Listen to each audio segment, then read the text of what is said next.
नमस्कार, मैं धर्मेंद्र कुमार प्रगति क्लासेस के YouTube चैनल में सभी का बहुत स्वागत। बात करेंगे प्रगति परीक्षा सफलता सरलता से क्रमांक 13। सभी प्रश्न परीक्षा की दृष्टि से महत्वपूर्ण हैं। देखेंगे तो प्रथम प्रश्न है, अर्थव्यवस्था समान तौर पर कितने प्रकार की है? तो भाई अर्थव्यवस्था समान तौर पर 3 प्रकार की है।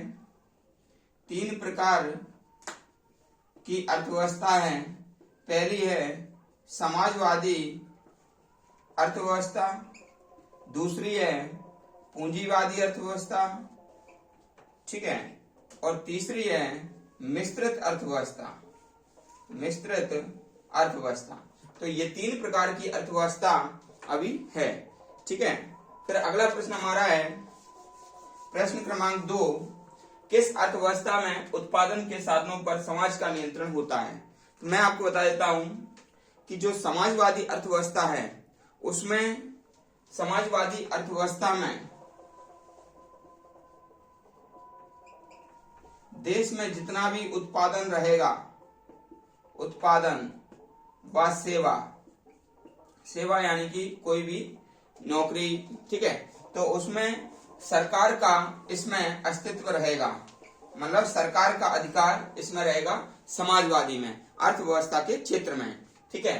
तो और जो पूंजीवादी है उसमें निजी व्यक्तियों का उसमें अधिकार रहता है, ठीक है।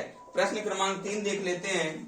तो प्रश्न क्रमांक 3 है, किस अर्थव्यवस्था में उत्पादन के साधन पर निजी हाथ में होता है? तो मैं आपको बता देता हूं, जो उत्पादन निजी हाथों में होता है उसे कहते हैं पूंजीवादी अर्थव्यवस्था।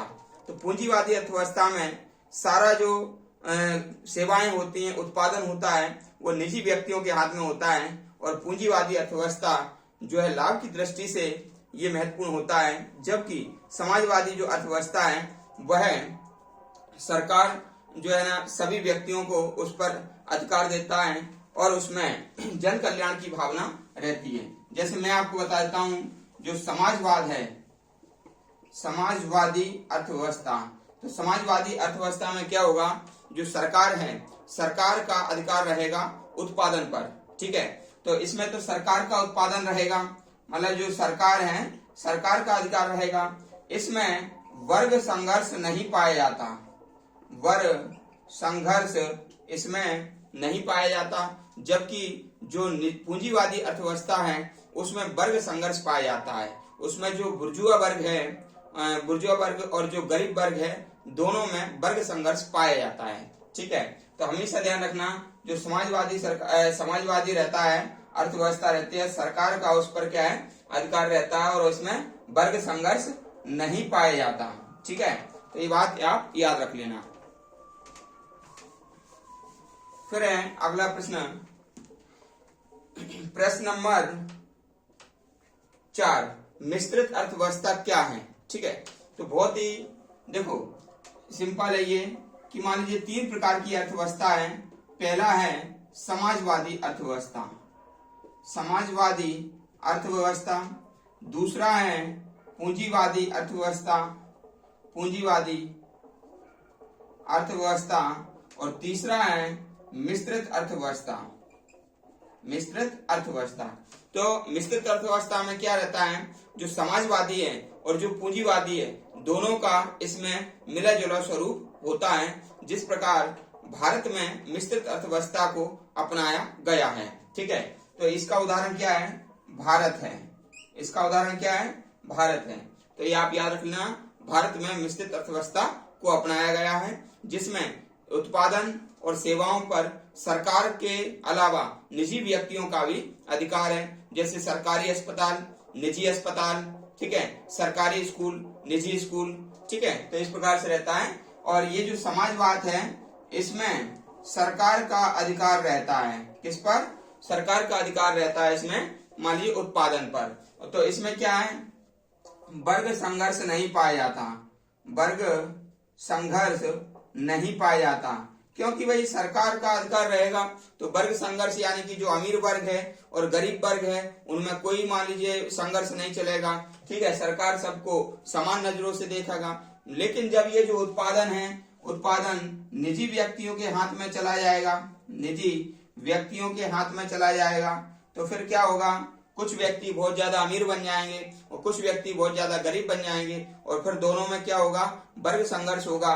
तो एक बात ध्यान रखना, पूंजीवादी अर्थव्यवस्था में वर्ग संघर्ष पाया जाता है। क्या पाया जाता है? वर्ग संघर्ष पाया जाता है। और पूंजीवादी अर्थव्यवस्था में मूल्य तंत्र को वरीयता दी जाती है। किसको दी जाती है? मूल्य तंत्र को इसमें वरीयता दी जाती है, जबकि जो समाजवादी है इसमें नियोजन अर्थव्यवस्था का मूल आधार होता है। हमेशा ध्यान रखना, अगर कभी आ जाए कि समाजवादी अर्थव्यवस्था का मूल आधार क्या होता है, तो समाजवादी अर्थव्यवस्था का मूल आधार होता है नियोजन और पूंजीवादी अर्थव्यवस्था का मूल आधार होता है मूल्य तंत्र। ठीक है, ये आप याद रख लेना। अगले प्रश्न की ओर चलते हैं। तो अगला प्रश्न है हमारा प्रश्न क्रमांक 5, थर्ड वर्ल्ड किसको कहते हैं भाई? ठीक है, तो विकासशील देशों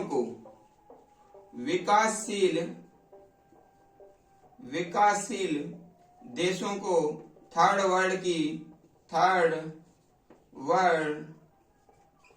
की उपाधि दी गई है।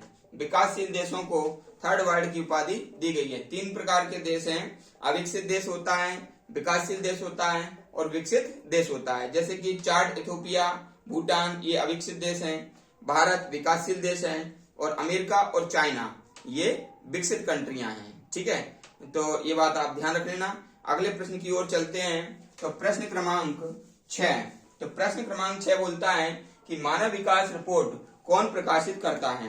तो मैं आपको बता देता हूं कि यूएनडीपी यानी कि यूनाइटेड नेशन डेवलपमेंट प्रोग्राम यानी कि संयुक्त राष्ट्र विकास कार्यक्रम ये मानव विकास सूचकांक जारी करता है। और मानव विकास सूचकांक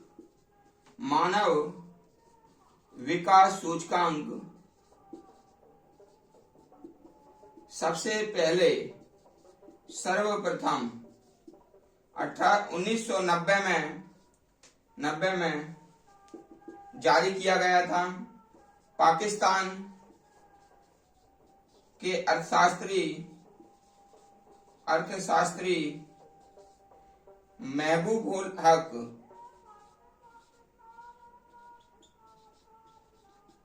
प्लस भारत के अर्थशास्त्री अमर्त्य सेन के प्रयासों से। ठीक है, तो ये आप चीज याद रख लेना कि पहली जो मानव विकास रिपोर्ट है वह 1990 में पाकिस्तान के अर्थशास्त्री महबूब उल हक और भारत के अर्थशास्त्री अमर्त्य सेन के प्रयासों से ये जारी किया गया था और मानव विकास सूचकांक यूएनडीपी जारी करता है। ठीक है, अगले प्रश्न की ओर चलेंगे।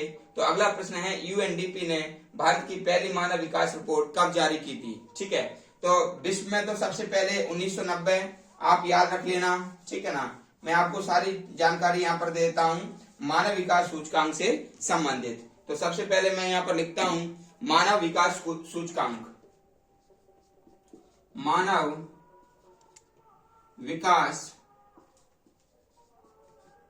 सूचकांक तो सर्वप्रथम विश्व में सर्वप्रथम 1990 में भारत में 23 अप्रैल 2002 में, ठीक है, 23 अप्रैल 2002 में और मध्य प्रदेश में 1995 में जारी किया गया था। ठीक है, यहाँ पर 3 प्रकार के प्रश्न बनते हैं और 3 प्रकार के प्रश्न ये हैं कि विश्व में सबसे पहले मानव विकास रिपोर्ट कब जारी किया गया था, तो आपका आंसर आना चाहिए 1990। यदि पूछा जाए कि भारत में